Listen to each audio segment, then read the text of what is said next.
الحمد لله نحمده ونستعينه ونستغفره ونؤمن به ونتوكل عليه ونعوذ بالله من شرور أنفسنا ومن سيئات أعمالنا من يهده الله فلا مضل له ومن يضلل فلا هادي له ونشهد أن لا إله إلا الله وحده لا شريك له ونشهد أن سيدنا وسندنا وحبيبنا ومولانا محمدا عبده ورسوله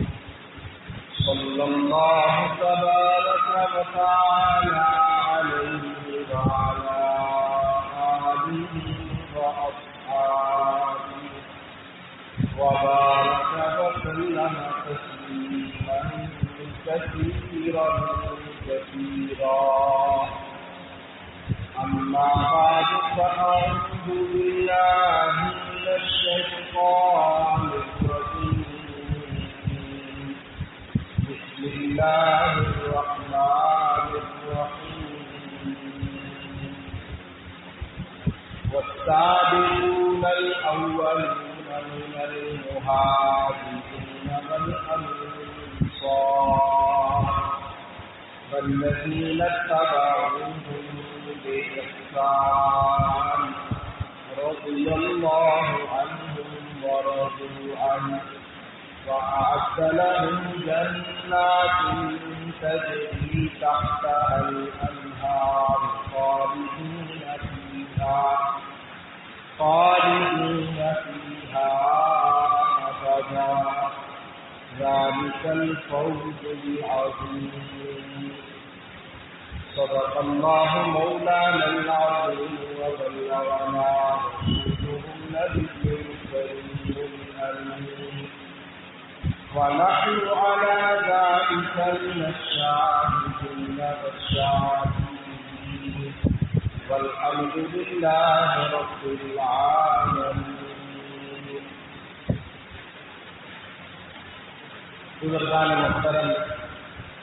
برادران عزیز، اللہ جل شانہ کا بڑا فضل و کرم احسان ہوا، اس نے عافیت کے ساتھ میرا اور آپ کا 1444 ہجری کا سال مکمل کروا دیا. آج الحمدللہ اللہ کے فضل و کرم عنایت و احسان کی بدولت ہم اس سال کا آخری جمعہ ادا کرنے مسجد میں جمع ہوئے. آج ذوالحجہ کی 25 تاریخ ہے. گزشتہ جمعہ 18 ذوالحجہ تھی اور یہ جناب ذوالنورین حضرت سیدنا عثمان بن عفان رضی اللہ تعالی عنہ کا یوم شہادت تھا. اس لیے حضرت کے حوالے سے میں نے آپ حضرات کی خدمت میں اس باتیں پیش کی تھیں. اور آج کا جمعہ اتفاق سے اس تاریخ کے قریب ہے جو حضرت عمر فاروق رضی اللہ تعالی عنہ کے زخمی ہونے کا اور ان پر قاتلانہ حملے کی تاریخ. اختلاف روایت کے مطابق حضرت عمر رضی اللہ تعالی عنہ پر جو قاتلانہ حملہ ہے نماز فجر میں وہ ذوالحجہ کی 26 یا 27 تاریخ کو ہوا. اور یہ البتہ کوئی اختلاف نہیں کہ یہ حملہ بدھ والے دن ہوا اور آپ صلی اللہ علیہ وسلم کی شہادت کچھ دن زخم میں رہنے کے بعد بروز ہفتہ کو ہوئی اور وفات یکم محرم الحرام کو ہونا یہ زیادہ تر متفق علیہ۔ تو ایک آدھ تاریخ کے اندر جو کتابیں ہیں تاریخ کی، جیسے اسق الغابہ ہے صحابہ کرام کے حالات پر، ان میں ایک آدھ کتاب کے اندر ایک کمزور قول وہ نقل کیا گیا ہے کہ یہ یکم محرم الحرام نہیں تھی، 30 ذوالحجہ تھی، لیکن یہ اختلاف اور حقیقت مضر اس لیے بھی نہیں ہے کہ ہم اہل سنہ والجماعت وہ دن منانے کے قائل نہیں ہیں۔ ہمارے ہاں عرس اور برسیاں ان کا کوئی شرعی تصور نہیں ہے، یہ ہمارے قومی تصورات کو ہو سکتے ہیں، علاقائی تصورات کو ہو سکتے ہیں،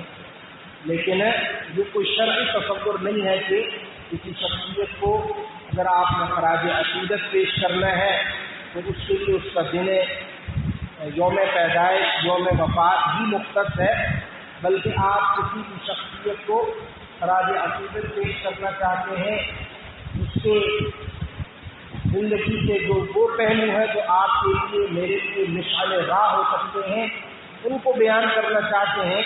تو اس کے لیے کسی دن کی تخصیص کی ضرورت نہیں ہے۔ آپ سال میں جب بھی اس کا تذکرہ کریں، اس کی شخصیت آپ کے لیے کھلی کتاب ہے، اس سے آپ اپنے لیے رہنمائی لینا چاہیں تو بصد احترام ہر وقت وہ آپ کے لیے رہنما وہ اس کی شخصیت کے حالات بنیں گے، اس میں اس کی یوم پیدائش اور یوم وفات کا کوئی دخل نہیں۔ لیکن دستور زمانہ یہی ہے کہ یوم پیدائش اور یوم وفات فرق ہوتا ہے تذکرہ، اس لیے اس بنیاد پر کہ بہرحال ان شخصیات کے مبارک تذکروں میں ہماری نوجوان نسل کے لیے، ہمارے حکمران طبقے کے لیے، ہماری عوام کے لیے، ہمارے خواص کے لیے، ہمارے علماء کے لیے، ہر عمر کے ہر طبقے کے لوگوں کے لیے رہنمائی کا بڑا سامان ہے۔ اس لیے ان تذکروں سے بہرحال غفلت بھی نہیں ہونی چاہیے اور یہ تذکرے گاہے بگاہے ہوتے رہنے چاہیے۔ تو حضرت عثمان بن عفان رضی اللہ تعالی عنہ کے بعد قرین انصاف یہ تھا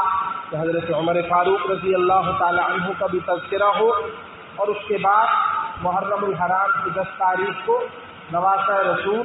جگر گوشہ رسول حضرت سیدہ فاطمہ الزہرا کے نقش جگر حضرت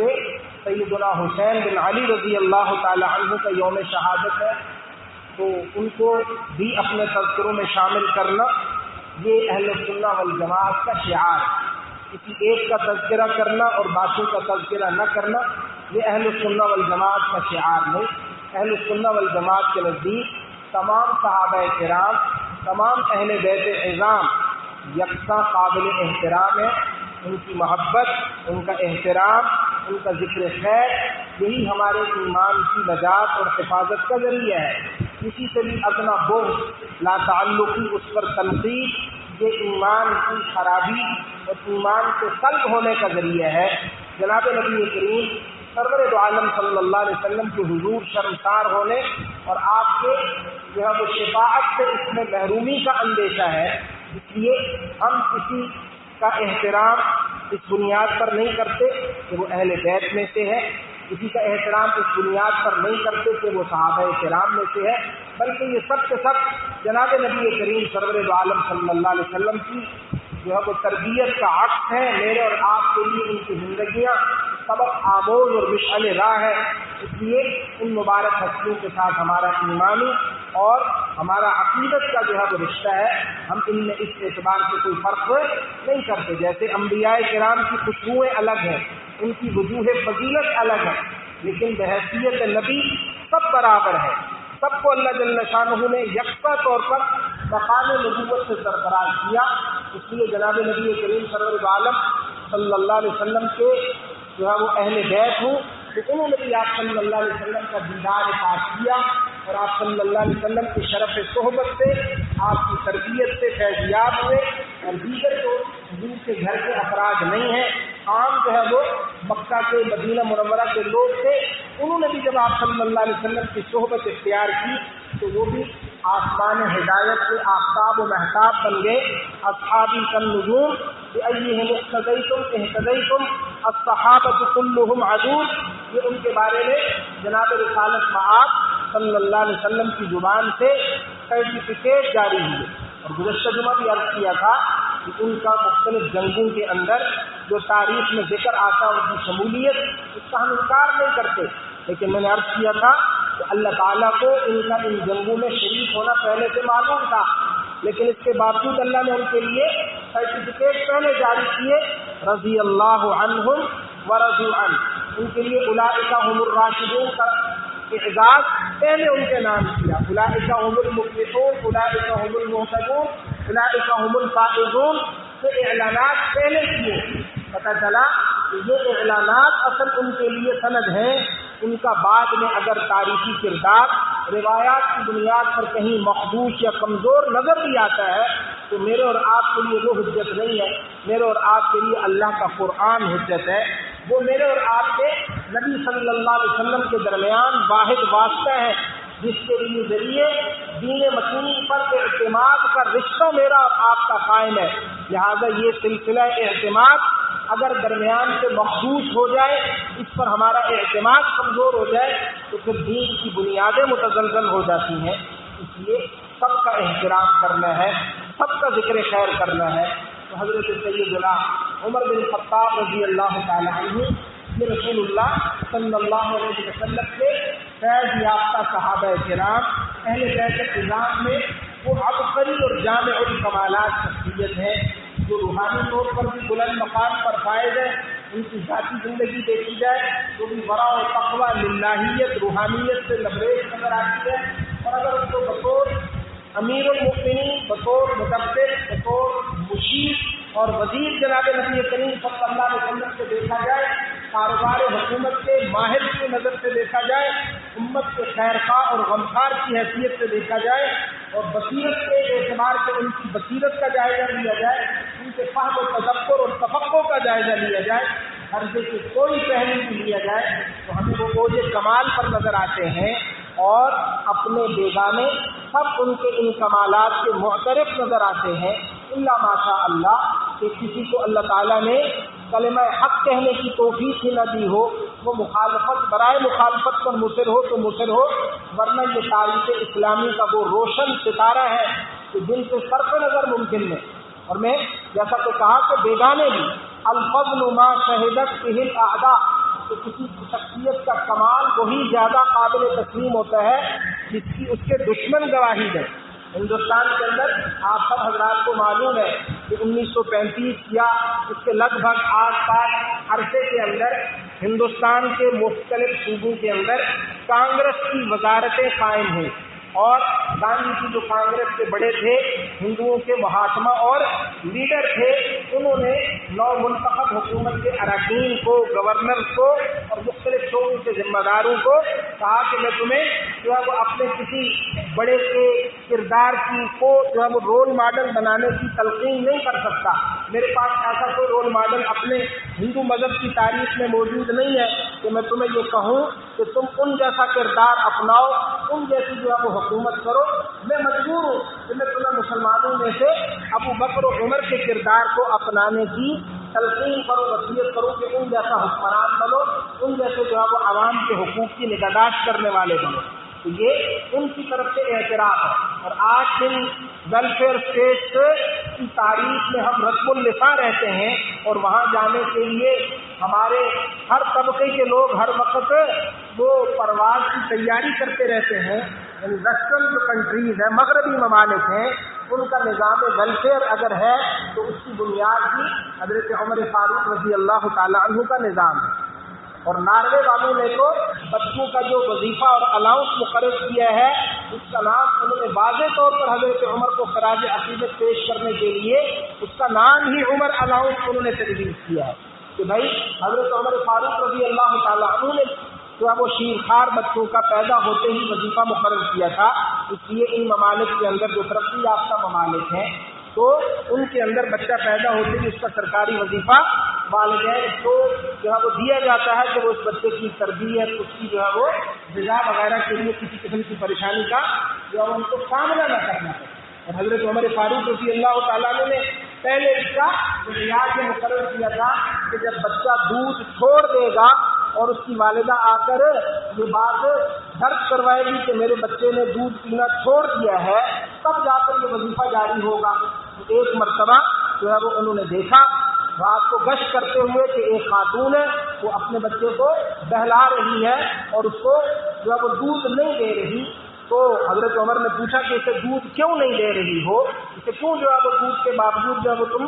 دودھ کے علاوہ چیز پر بہلانا چاہ رہی ہو؟ تو اس نے کہا کہ امیر المومنین عمر نے حکم یہ دیا ہے کہ بچہ جب تک دودھ چھوڑے گا نہیں اس وقت تک وظیفہ جاری نہیں ہوگا، تو میں اس لیے اس کا دودھ چھڑوانے کے لیے اس کو دودھ سے بیزار کر رہی ہوں تاکہ کل جا کر میں دفتر میں یہ نام اندراج اس کا کروا سکوں کہ اس نے دودھ پینا چھوڑ دیا ہے، اب اس کا وظیفہ جاری کیا جائے۔ تو حضرت عمر فاروق رضی اللہ تعالیٰ عنہ کو سخت جو ہے وہ ندامت ہوئی کہ میں نے کتنے بچوں کا حق ضائع کر دیا، یہ شرط عائد کر کے کہ جب تک شیر خوار ہوگا تو میں دودھ میں وظیفہ نہیں دوں گا، شیر خارجی سے جب نکلے گا تو تب وظیفہ جاری کروں گا۔ حضرت عمر فاروق رضی اللہ تعالیٰ عنہ نے واپس جا کر فوراً اعلان کیا کہ آج کے بعد شیر خوار بچے کا پیدا ہوتے ہی وظیفہ جاری کر دیا جائے گا، دودھ چھڑانے کی عمر تک پہنچنے کی ضرورت نہیں ہے، جو بچہ پیدا ہو آپ اس کا اندراج کروائیں۔ یہ آج جتنے ہمارے ہاں محکمے ہیں، پولیس کا، فوج کا، عدالت کا، یہ جو تنخواہوں کا نظام ہے، یہ جو اراضی کا پیمائش کا نظام ہے، یہ سب کی حضرت عمر فاروق رضی اللہ تعالیٰ عنہ کا اس امت پر احسان ہے۔ اس امت پر جناب نبی کریم سرور عالم صلی اللہ علیہ وسلم کے بعد اگر کسی کے احسانات ہیں تو وہ سب سے زیادہ حضرت سیدنا عمر فاروق رضی اللہ تعالیٰ عنہ ہیں، کیونکہ جن کی جو ہے وہ حکومت، جن کے نظام، جن کی اصلاحات کے بدولت نظام خلافت کو نظام حکومت اور ریاست کے اندر بدلتے ہوئے امت نے دیکھا، اور جو ہے وہ شعبہ جات ان کے دفاتر قائم ہوئے۔ پہلے ایک مرکزی بیت المال تھا، حضرت عمر فاروق رضی اللہ تعالیٰ عنہ نے مختلف شعبہ جات کے بیت المال مقرر کیے۔ عراق کی زمینیں تقسیم ہوئی تو حضرت عمر رضی اللہ تعالیٰ عنہ نے یہ دیکھ کر کہ کل ان مجاہدین کی اولاد کاشتکار بن جائے گی اگر ان میں یہ جاگیریں تقسیم کر دی گئیں، تو مہینہ بھر جو ہے وہ غور و خوض کے بعد اور مشورے کے بعد 2-3 صحابہ کرام جن میں حضرت بلال حبشی رضی اللہ تعالیٰ عنہ کی رائے کا اختلاف بھی آتا ہے اور ایک آدھ اور صحابی تھے انہوں نے اختلاف کیا، باقی سب صحابہ کرام نے حضرت عمر فاروق رضی اللہ تعالیٰ عنہ کی رائے سے اتفاق کیا کہ آپ ان علاقوں کی زمینوں پر ان کے سابقہ مالکوں کو مالکی حق کے ساتھ، مالکانہ حق کے ساتھ برقرار رہنے دیں اور ان کی زمینوں پر ٹیکس مقرر کریں۔ اور ٹیکس مقرر کرنے کے لیے حضرت نے حضرت عثمان بن حنیف رضی اللہ تعالیٰ عنہ کو مقرر کیا، انہوں نے عراق کی زمینوں کی پیمائش کی اور پھر کروڑوں جو ہے وہ دراہم سالانہ وہاں سے خراج حضرت عمر فاروق رضی اللہ تعالیٰ عنہ کو وصول ہوتا رہا، اور حضرت عمر فاروق رضی اللہ تعالیٰ عنہ نے اپنے اس حکم شرعی کے لیے استناد اور استدلال کہاں سے کیا؟ وہ سورہ حشر کی ایک آیت سے، جہاں اللہ جل شانہ کہہ رہے ہیں کہ جو مال اللہ جل شانہ اپنے نبی کو عطا فرمائے اس کے اندر فقراء مہاجرین کا بھی حصہ ہے، انصار کا بھی حصہ ہے، اور ان لوگوں کا بھی حصہ والذین جاءوا من بعدهم، جو ان انصار اور مہاجرین کے بعد آنے والے ہیں۔ تو حضرت عمر فاروق رضی اللہ تعالیٰ عنہ کو جب تک یہ آیت نہیں ملی آپ نے اپنا فیصلہ نافذ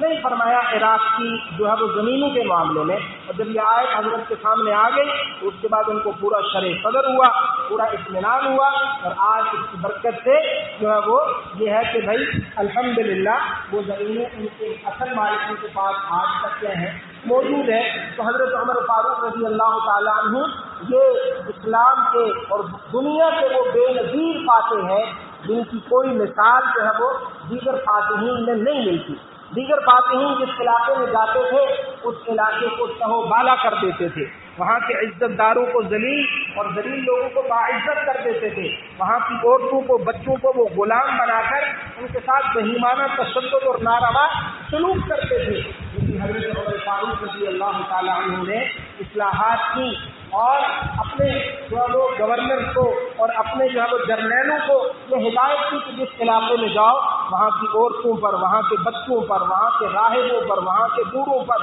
وہاں کے جو ہے وہ آبادیوں پر، وہاں کے زراعتوں پر، وہاں کے جو ہے وہ پھلدار درختوں پر تم نے چڑھائی نہیں کرنی، کسی قسم کا ان کے ساتھ تعرض نہیں کرنا۔ اور پھر اس کی برکت کی، اس جود و سخا، اس حق و درگزر، عدل و انصاف کی کہ جن علاقوں کو حضرت نے فتح کیا،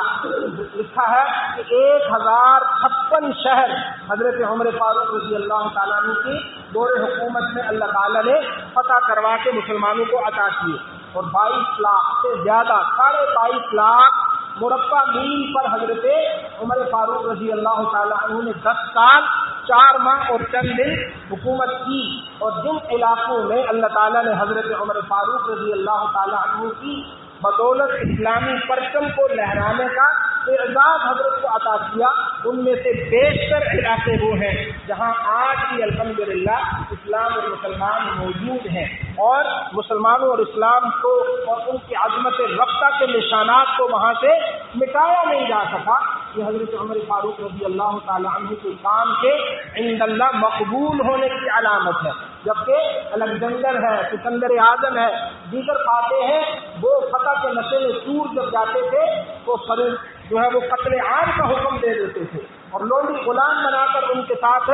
ناروا سلوک کرتے تھے۔ نتیجہ کیا ہے کہ ایک سرے سے وہ فتح کرتے ہوئے جاتے تھے، پیچھے پھر بغاوتوں کا شور بلند ہونا شروع ہو جاتا تھا، وہ علاقے پھر ان کے جو ہے وہ تخت سلطنت کی حدود سے نکل جاتے تھے، اور کسی فاتح کو یہ اعزاز حاصل نہیں ہوا۔ حضرت عمر فاروق رضی اللہ تعالیٰ عنہ جو وہ واحد فاتح ہیں جو 1 یا 2 مرتبہ میدان جنگ میں شرکت کیے بغیر اپنی افواج کی کمان کرتے رہے، اور مدینہ الرسول میں بیٹھ کر انہوں نے جو ہے وہ اپنے افواج کو، ان کے جرنیلوں کو ہدایات بھی دی اور ان کی کمان بھی کی۔ چنانچہ معلوم ہوتا ہے کہ روایت سے کہ ایک مرتبہ حضرت عمر بن خطاب رضی اللہ تعالیٰ عنہ وہ خطبہ دے رہے، اور خطبہ دیتے ہوئے انہوں نے ایک جو ہے وہ بے ربط جملہ ارشاد فرمایا، یا ساریہ الجبل، یا ساریہ الجبل۔ ساریہ نام کے ایک جرنیل تھے، حضرت نے مسجد نبوی کے ممبر سے ان کو مخاطب کیا، اور وہ پتہ نہیں عراق میں تھے، مصر میں تھے، افریقہ میں تھے، کہاں تھے، وہاں ان کو وہ آواز گئی۔ بعد میں پوچھا حضرت عبد الرحمن بن عوف کو کسی نے نمائندہ بنایا کہ آپ پوچھیے حضرت سے کہ بھائی آپ نے یہ غیر مربوط جملہ دوران خطبہ کیوں ارشاد فرمایا؟ تو فرمایا کہ میں نے دیکھا دوران خطبہ اللہ تعالیٰ نے سارے مناظر درمیان سے ہٹا دیے، ساری رکاوٹیں ختم کر دی، میں نے دیکھا کہ جو ہے وہ ساریہ دشمنوں کے نرغے میں پھنسا ہوا ہے، اور اس کو ہو سکتا ہے دشمن اپنے شکنجے میں جکڑ لے، تو میں نے اس کو کہا کہ پہاڑ تمہاری طرف ہے، پہاڑ کی کوٹ میں چلے جاؤ اور وہاں چھپ کر جو ہے وہ دشمن سے اپنا بچاؤ کرو۔ تو اس لیے میں نے اس کو یا ساریہ کہہ کر یہ متوجہ کیا کہ پہاڑ پر جو ہے وہ تمہارے لیے حفاظت کا انتظام ہے، پہاڑی کرنے سے اندر جاؤ گے تو دشمن کے نرغے میں آنے سے محفوظ رہو گے۔ بعد میں ٹھیک اسی وقت کی تصدیق حضرت ساریہ نے کی کہ میں تو دشمن کے نرغے میں پھنسا ہوا تھا، ناگہاں جمعے کے دن یہ آواز میرے کانوں میں پڑی اور میں نے اپنے ساتھیوں کو پہاڑی درے کی طرف بڑھنے کا حکم دیا، اور اس کی بدولت اللہ تعالیٰ نے مجھے جو ہے وہ فتح عطا کر۔ اور حضرت علی رضی اللہ تعالیٰ عنہ اور حضرت عمر فاروق رضی اللہ تعالیٰ عنہ کے تعلقات مثالی تھے، اور حضرت علی رضی اللہ تعالیٰ عنہ کے مشورے پر انہوں نے کئی مرتبہ فیصلے کیے۔ چنانچہ بیت المقدس کی جب چابیوں کی حوالگی کا مسئلہ آیا تو حضرت علی رضی اللہ تعالیٰ عنہ کی رائے تھی کہ حضرت عمر رضی اللہ تعالیٰ عنہ کو مدینہ منورہ چھوڑ کر بیت المقدس چلے جانا چاہیے، باقی کسی صحابی کی رائے نہیں تھی۔ اور اس موقع پر حضرت عمر رضی اللہ تعالیٰ عنہ نے حضرت علی کرم اللہ وجہہ کے مشورے کو مانتے ہوئے جو ہے وہ بیت المقدس کا شام کا سفر کیا، اور بیت المقدس بغیر لڑے وہ اللہ تعالیٰ نے فتح کروا دیا۔ ساتھ میں حضرت عمر فاروق رضی اللہ تعالیٰ عنہ کے ہاتھ پر جو ہے وہ بیت المقدس کے عیسائی لوگوں نے دے دی کہ وہ آ گیا ہے، جس کے فتح فاتح ہونے کی بشارتیں ہماری کتابوں میں موجود ہے، اس کی علامتیں بھی موجود ہیں۔ اور جس وقت وہ اس سفر پر گئے، آپ حضرات کو معلوم ہے کہ جب وہ بیت المقدس کی حدود میں پہنچے تو چلنے کی باری حضرت عمر رضی اللہ تعالیٰ عنہ کی تھی، اور سوار ہونے کی باری ان کے غلام اسلم کی تھی۔ کو جو ہے وہ کہ آقا چل رہے ہیں اور سواری پہ غلام آیا، اس کا مصداق جو ہے وہ دنیا نے دیکھا. اور حضرت عمر فاروق رضی اللہ تعالیٰ عنہ کے جو ہے وہ کپڑوں پر کئی ڈائمنڈ لگے ہوئے تھے. حضرت ابو عبیدہ دیگر جو صحابہ کرام تھے ان کے جسموں پر پر رونق لباس دیکھ کر اور اندر چیچڑوں والا لباس دیکھ کر پھر وہ مطمئن ہوئے. اگر وہ نہ یہ دیکھتے کہ اندر چیچڑوں والا لباس ہے اور ظاہری لباس رونق والا، تو ان لوگوں کو جو ہے وہ مرعوب کرنے کے لیے اور ان کے آوازوں اور ان کے تان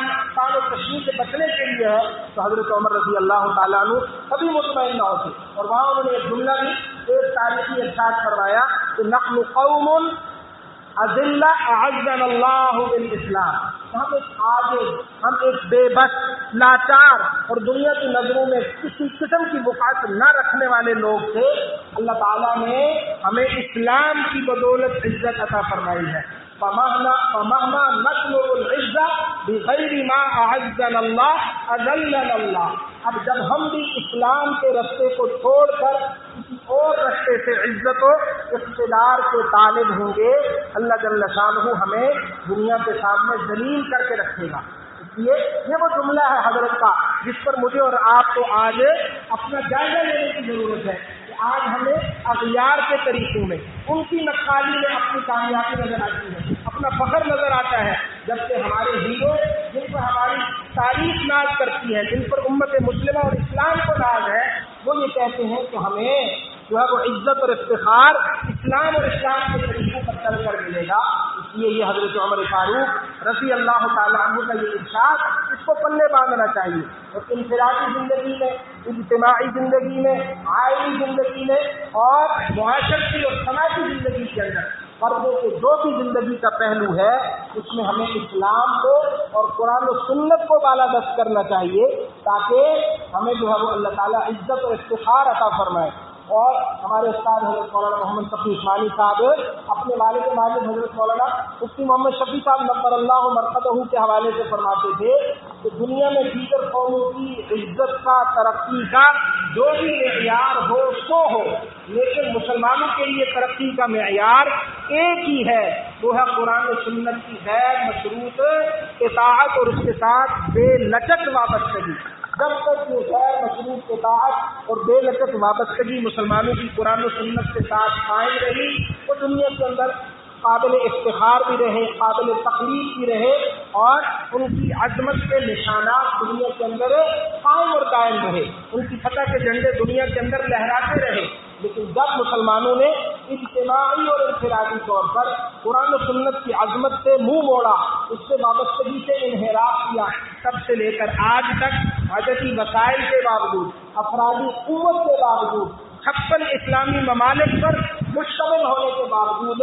دنیا میں ان کا کوئی پرسان حال نہیں. اور دنیا کے بہترین معاشی وسائل پر جو ہے وہ ان پر مالکانہ اختیار رکھنے کے باوجود بھی حقیقی ملکیت اختیارات ان کو حاصل نہیں، کیونکہ ان کے پاس ٹیکنالوجی نہیں، ان کے حکمرانوں کے پاس قومی غیرت نہیں، ان کو اپنے وسائل کی قدر و قیمت اور اس کے ذریعے دنیا کو سرنگوں کرنے، گھٹنوں کے بل بٹھانے کا طریقہ اور ڈھنگ نہیں آتا. ان کو اپنے جو ہے وہ ذاتی جھگڑوں اور مال و دولت کے جو ہے وہ صرف کی جو ہے وہ پیروی سے ان کو جو ہے وہ فرصت نہیں، ان کو امت مسلمہ کا غم نہیں، ان کو اسلام کا غم نہیں، ان کو جناب نبی کریم صلی اللہ علیہ وسلم کے سامنے شرمندگی کا جو ہے وہ احساس اور تصور نہیں. یہ تصورات نہیں ہوں گے تو پھر یہی حال ہوگا کہ کثرت کی ہوگی، وسائل کی ہوں گے، ممالک کی ہوں گے، لیکن پھر ہوا منصورہ ایسے ہوں گے جیسے اڑتے ہوئے پتے کہ ہوا ان کو جہاں لے جانا چاہے لے جائے، ان کا کوئی ٹھکانہ نہیں ہوتا، ان کی کوئی منزل نہیں ہوتی. اس لیے ہمیں اس حوالے سے جائزہ لینے کی ضرورت ہے. اور حضرت عمر فاروق رضی اللہ تعالیٰ عنہ نے جو دوسروں کے لیے قربانی دے کر مشکل فیصلے کیے، عدل و انصاف کا پرچم بلند رکھا، ہمیں اپنی انفرادی اور عائلی زندگی کے اندر اس عدل و انصاف کو، حق سے بول کو ہمیشہ کہنا، اس کے ساتھ کھڑا ہونا، یہ ہمیں جو ہے وہ اختیار کرنا پڑے گا. یہ حضرات کی زندگی کا سبق ہے جس کو میں نے اور آپ نے انفرادی اور اجتماعی طور پر فراموش کر رکھا ہے. عائلی زندگی کے اندر کوئی مسئلہ ہوتا ہے، کوئی طلاق کا مسئلہ ہوتا ہے، کوئی اختلاف ہوتا ہے، ہمارا برادری سسٹم، ہمارا سماجی نظام ایسا ہے کہ کوئی آدمی حق سننے کے باوجود اس کو تسلیم کرنے حق کے ساتھ کھڑے ہونے کے لیے تیار نہیں ہوتا۔ نفاق میری اور آپ کی رگ رگ کے اندر اتر چکا ہے اور ہم قومی طور پر اور مجرم اور منافقانہ کردار کے حامل بن چکے ہیں۔ ہمارے رویے منافقانہ ہیں، ہمارے فیصلے منافقانہ ہیں، جبکہ جن لوگوں کے ہم پیروکار ہیں، جن کے ہم نام لینا ہے، ان کا کردار اجلا اور صاف ستھرا تھا۔ ان کے کردار پر ذرا جو ہے وہ آپ کوئی انگلی نہیں اٹھا سکتے۔ ان کی جو زندگی جلوت کی تھی وہی خلوت کی تھی، جو خلوت کی زندگی تھی وہی ان کی جلوت کی زندگی تھی، وہی ان کی عوامی زندگی تھی۔ میرے اور آپ سمیت ایک کی خلوت اور ہے، جلوت اور ہے، انفرادی زندگی اور ہے، اجتماعی رویہ اور ہے۔ اللہ جل شانہ سے دعا ہے کہ وہ مجھے اور آپ کو اس مرض نفاق سے سچے دل سے توبہ کرنے اور عدل و انصاف اور حق